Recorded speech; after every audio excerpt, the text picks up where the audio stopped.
Today, we are living unprecedented times. Humanity is at an important fork, and particularly at the time of redefining perhaps our most important relationship, the relationship with nature, our mother, our lifeline, our support system. On one hand, unfortunately, regrettably, the figures about our pressure, our impact on the planet are terrifying. We lost half of the forest, half of the coral reefs, 80% of the wetlands, more than two-thirds, 69% of wildlife populations have declined globally on land, in the freshwater systems, or in the ocean. And 1 million species are threatened with extinctions. We are entering the 6th mass extinction planet Earth has experienced in its 4.5 billion years since life appeared on Earth. But on the other hand, the good news is that, first of all, we are aware of these pressures and these impacts, but also, more importantly, we're beginning to understand the consequences that our impact on the planet is having, not just on the natural world, that we have the moral duty to coexist with, but also on our own lives, on our economy, on our social stability, on our health, well-being.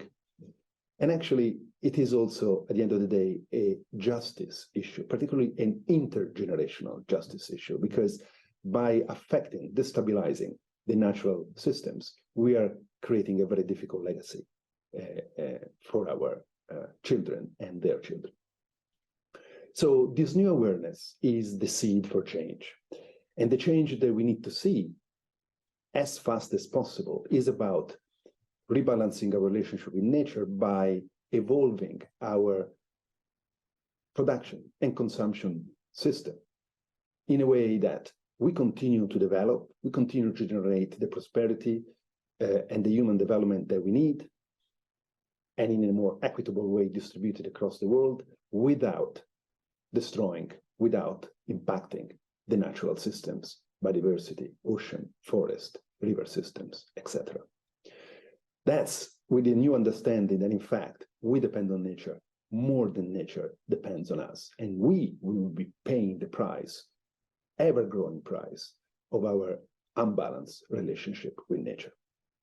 We have the opportunity to embrace a global goal and a global plan to halt and reverse nature loss by the end of this decade.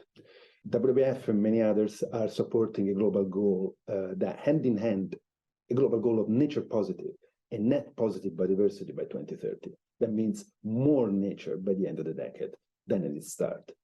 That together with the climate global goal of carbon neutrality, net zero emissions by 2030, represents our double compass to drive our journey towards a sustainable future. Carbon neutral and nature positive are interdependent because nature plays a fundamental role to absorb and store carbon and reduce the impact of our anthropogenic emissions. And that's very clear today. Today, we know that we need to halve our emissions, but on the other hand, we also need to protect the ability of nature to store and to absorb. Imagine that the forests of the world are storing the equivalent of 100 years, a century of emissions at the current level. So the role of nature for climate change, but also for water security, for food security, for human health is critical and is increasingly understood. So nature conservation is not any longer just an ecological or a moral issue alone, but it is also an issue that is about preserving our prosperity, safeguarding our economy, and our well-being in general. So under this new understanding, this new awareness, is now the opportunity to embrace a global plan that allows all governments, all businesses, all investors, and all consumers to contribute towards a nature-positive future. Because in order to have a people-positive future, the only way to that is to also achieve a nature-positive future, a future where people and nature live in harmony.